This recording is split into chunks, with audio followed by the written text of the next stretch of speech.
Get ready to rediscover adventure.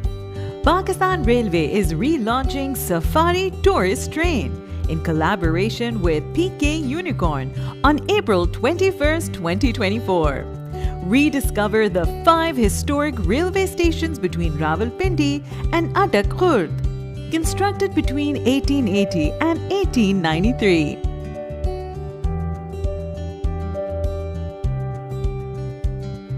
This beautiful trip starts from Rawalpindi railway station and ends at the historic Atak Khurd station, passing through Golra, Taxila, Hassan Abdal and Atak City railway stations.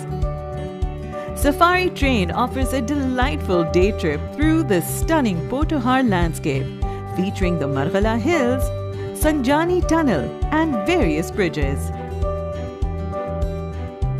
An exceptional opportunity